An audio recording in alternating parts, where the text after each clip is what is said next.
Hello guys, and welcome to what is probably going to be the last episode of my Let's Play of the Kingdom of Epirus in Total War Rome 2. Okay, so this might come as a surprise to a certain amount of people, but to be honest, if this doesn't surprise you, then I am not surprised. Because it seems like ending Let's Plays before I have actually finished them, it's sort of starting to become a thing on my channel.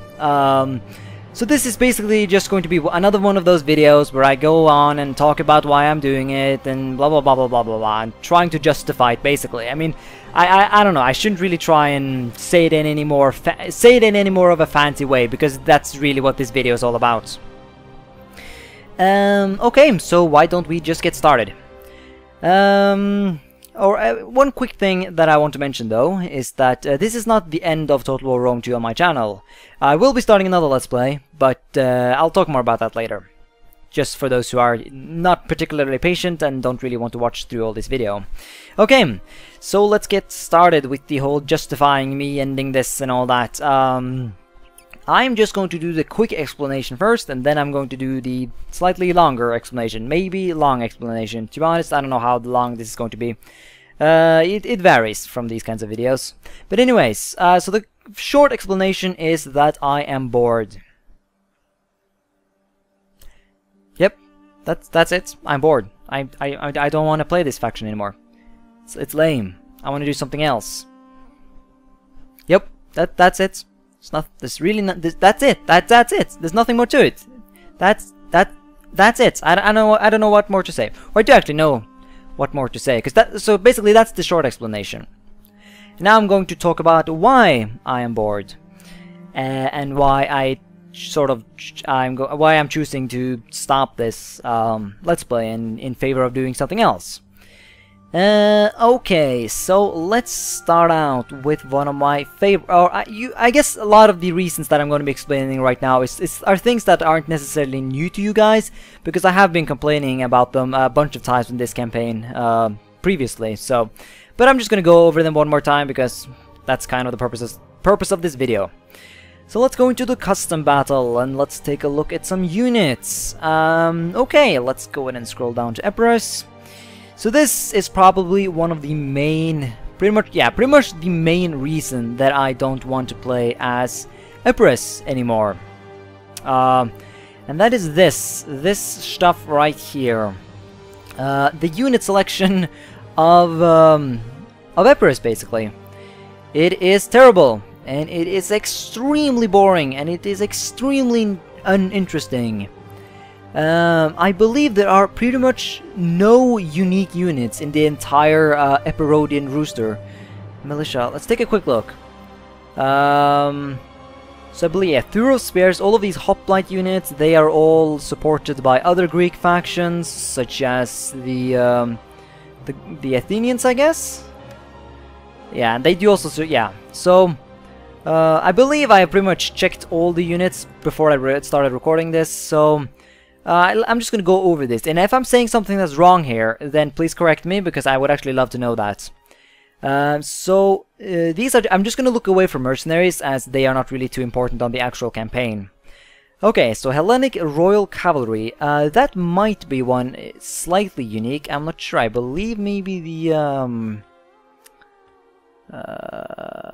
yeah. So that might be the only unique unit that the Epirodians have. I think that's it, at least from what I remember when I checked out this. I don't think there was anybody else who could bring Hellenic Royal Cavalry into battle. Nope, so it seems like that, but so far at least, that's the only unique unit that I have found in the unit roster of Epirus, basically. So Hellenic Royal Cavalry, there you go, that's it. Because, I mean, hoplites, pretty much all Greek factions have that. These are not unique. I mean, Athens have them. There we go. So that's not unique at all. Militia, of course, is not unique. Pikemen, of course, is not unique. Levy pikemen, I'm pretty confident it's not unique. Would surprise me. Oh, the Athenians don't actually have it. Interesting. How about Macedon? They have a levy pikemen, so that's also not a unique unit. Hellenic Royal Guard, that is also not a unique unit. I'm pretty confident the Egyptians have that. Javelin, I mean, none of these are unique at all. Not unique. That's the only unique one. And Aspis Companion Cavalry, that's from Macedon. Citizen Cavalry, that's not unique. Skirmisher, I believe the Athenians have that. And Tarentine, I'm pretty confident the Athenians have that.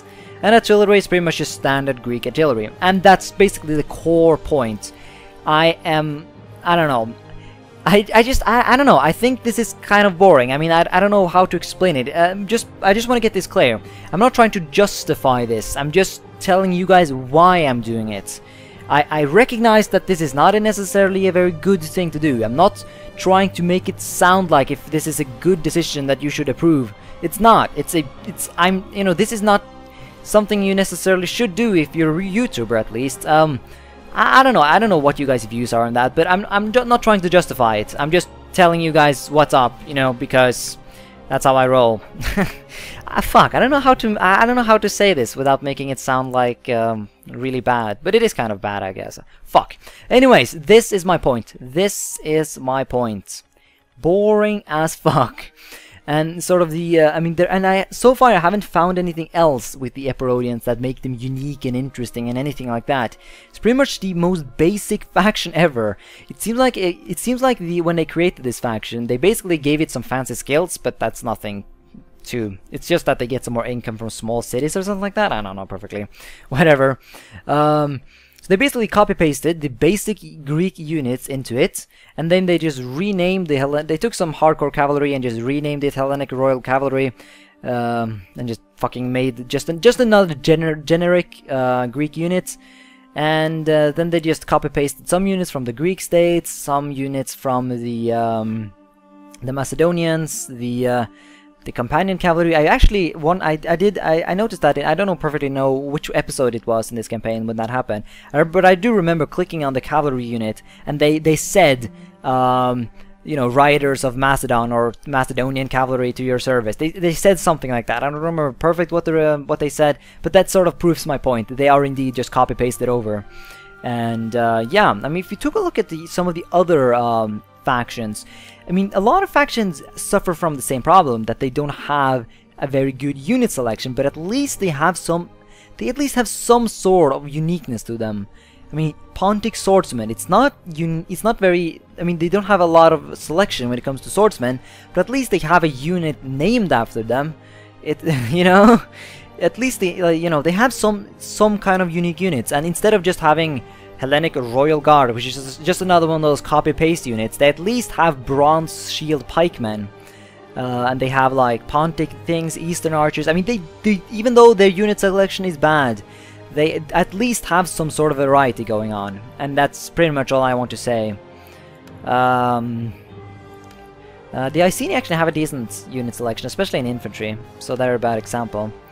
But take, for example, Sparta. I mean, they are another one of those Greek factions, and you can very quickly see that these guys have been given a lot more attention. I mean, even though they only have 2 per pike units, but they still have, like, I mean, they're at least named unique things. They have unique armor, symbols. It's, you know, it's a lot more thought has gone into this. I guess Athens is kind of one of those factions that have suffered a little bit of the same fate as the Epironians. They too suffer from the same problem, that they don't have too many unique units. It's very, very generic. And I'm not saying, I mean this might be, you know, very historically accurate and all that. I'm not, as I said, I'm not trying to justify this. I'm just saying it out loud how it is. Of course, I mean, it makes sense that certain factions have got more attention than others, such as the Romans, for example. Of course, they have a lot of unit selection. I mean, that is to be expected. They are the Romans. It's Total War Rome 2 after all, so it's kind of to be expected. So yeah. Parthia, they also have very few. They pretty much only have 1 spare unit and 2 infantry units. Not very unique. And of course, you could argue that Parthian swordsmen and Pontic swordsmen are really very similar, but at least they have different names and slightly different armor and that kind of stuff. So it is different, you know. It's not just copy-paste, you know. It might be copy-paste and then edit a little bit, but still, that is so much better. You don't even know. And of course, at least the Parthians have some unique things with them. I mean, they have access to a lot of missile cavalry. They have access to Indian war elephant. I mean, they are a unique faction. They have their unique unit. They have cataphracts. I mean, they are interesting to play as.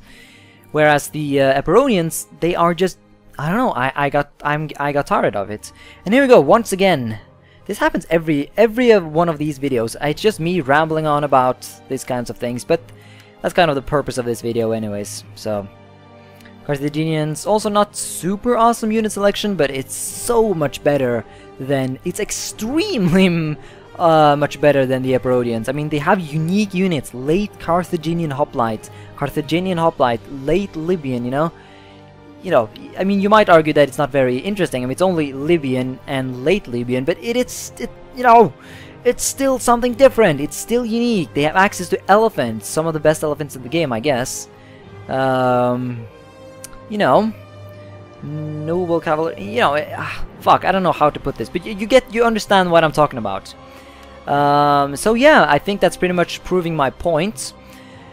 Yeah, let's just go into the campaign one last time, just to sort of take a look at how we ended up, because I don't want this to end. I don't want this campaign to just end on a purely negative note. I want to sort of look forward and be positive, because you know, this is not a. I mean, you know, this is not something that pisses me off necessarily. I mean, there's a reason why I'm choosing to do this. So yeah.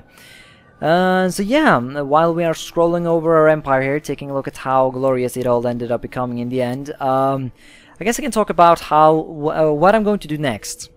I'm not going to say exactly what faction I'm planning to playing as, but I can say as much that I'm going to be playing as a Hellenic faction to try and sort of pick up where I left off with the Epironians. And at some point, I'm sure I'm gonna, if I ever get to that point, I don't know, if by conquering Greece, for example.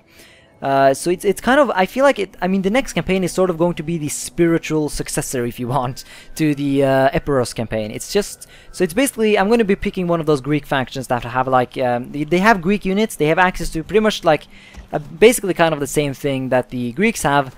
Like they have like the basic setup with pikes and archers and horses, basically, you know. But they also have like unique units and interesting units, and that makes things cool, you know. So that's the thought behind that. So that's pretty much all you're going to see, or know for now. It won't take very long before you get to see what faction I'm going to be playing as I'm planning on recording. Planning on starting recording the new series later today, so that should work out. Anyways, so yeah, just keep looking over our empire and seeing how things ended, of course, as I mentioned. Shit, I don't know what more to say.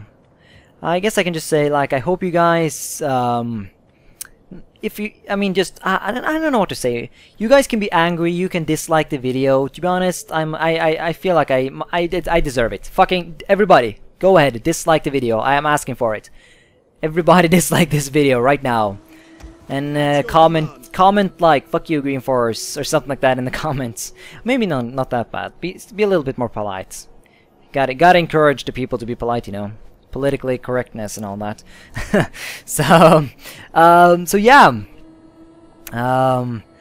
And so yeah, I'm not trying to justify this, but I am just saying things out how they are, and I hope you guys just you can get your rage out in the comments. That's fine. But other than that, I think there's not too much more to say. So I hope you guys are looking forward to the next series as much as I am. Hope you enjoyed this one. I mean, I did enjoy it quite a bit. Especially in the beginning when I was new to the game. So I guess one way you could look at this campaign is at least the way I am looking upon it is that I look upon it as sort of a learning experience. When I went into this campaign, I didn't know very much about the game, but now I know quite a lot more. Such as I know a little bit more what kind of factions do I want to play as, because I know a little bit more what kind of units I enjoy using. And I think I'm going to go ahead and increase the difficulty on the next campaign. I'm not sure if that's the best idea, but I'm going to do it anyways, because, to be honest, there were certain points in this campaign where things were a little bit, you know, such as the way I conquered pretty much like all of Macedon and all of you know, Thracia and all that. It wasn't very interesting. It was far too easy in my opinion. A lot of it can be blamed on very stupid AI, but I guess one way to compensate for that is to increase the difficulty. I mean, that's kind of what you do. That's why you have a difficulty slider there in the first place.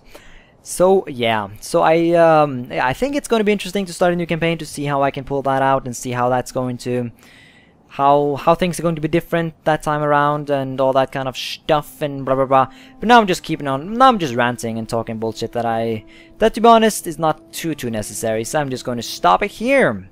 So yeah, thank you so much for watching this episode of Let's Play Total War Rome 2 as the Kingdom of Epirus. This is the final episode, as I mentioned, and hope you have enjoyed the series. Hope you're looking forward to the next one. And until next time, bye.